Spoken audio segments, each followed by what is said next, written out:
नमस्कार।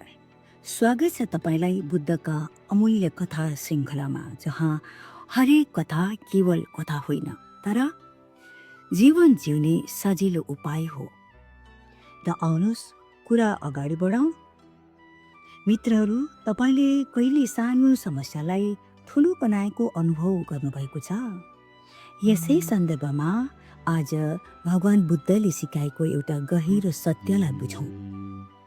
एक दिनको कुरा, भगवान बुद्ध आफ्ना शिष्यहरूसँग बसिरहनु भएको थियो।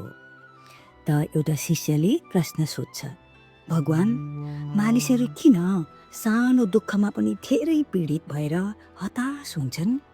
त बुद्धले शान्त स्वरमा भन्नुभयो, यदि कसैले तिमीलाई तीरले हान्यो भने तिमीलाई पीडा हुनु त स्वाभाविकै हो, होइन र? उहाँले केही क्षण रोकिएर फेरि भन्नुभयो, तर यदि तिमी सोच्न थाल्छौ, यस्तो दुःख मलाई मात्र किन आइपर्यो, मलाई मात्र चाहिँ किन? यसरी तिमी आफ्नै सोचले गर्दा झन् दुःखी हुन्छौ।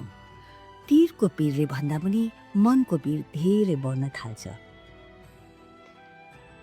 शिष्यहरू गम्भीर भएर भगवान बुद्धका कुरा सुनिरहेका थिए। तब भगवानले मृदु आवाजमा फेरि भन्नुभयो, पहिलो तीर तिम्रो कर्मले पाउँछौ, तर दोस्रो तीर तिमी आफै हान्छौ। त यसको सार के छ भने मानसिक दुर्बलता नै पतनको कारण हुन सक्छ।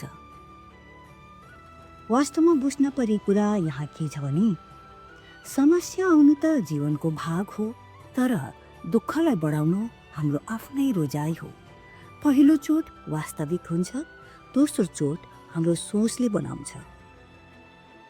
बुद्धले फेरि भन्नुभयो, मानौ तपाईको व्यापारमा घाटा भयो, त्यो पहिलो तीर हो। तर यदि तपाईँ आफैलाई असफल भन्न थाल्नुहुन्छ, आत्मविश्वास गुमाउनुहुन्छ, आफ्नो मनमै हार मान्नुहुन्छ, तब त्यो दोस्रो तीर हो। पहिलो समस्या समयसँग समाधान हुन सक्छ, तर दोस्रो पीडा बिस्तारै तपाईँको सोच्ने शक्तिलाई नष्ट पारिदिन्छ। त्यसर्थ याद राख्नुहोस्, बुद्धको शिक्षा केवल सुन्नको लागि मात्र होइन साथीहरू, जीवनमा उतार्नको लागि हो। यदि तपाईँलाई पनि यस्ता कथाहरूले मनमा छुन्छ भने लाइक, सेयर अनि सब्सक्राइब गरेर हामीलाई साथ दिनुहोला। हामी फेरि पनि भेट्दैछौँ बुद्धको अर्को अमूल्य कथासँग। तबसम्मलाई भवतु सब्ब मङ्गलम्।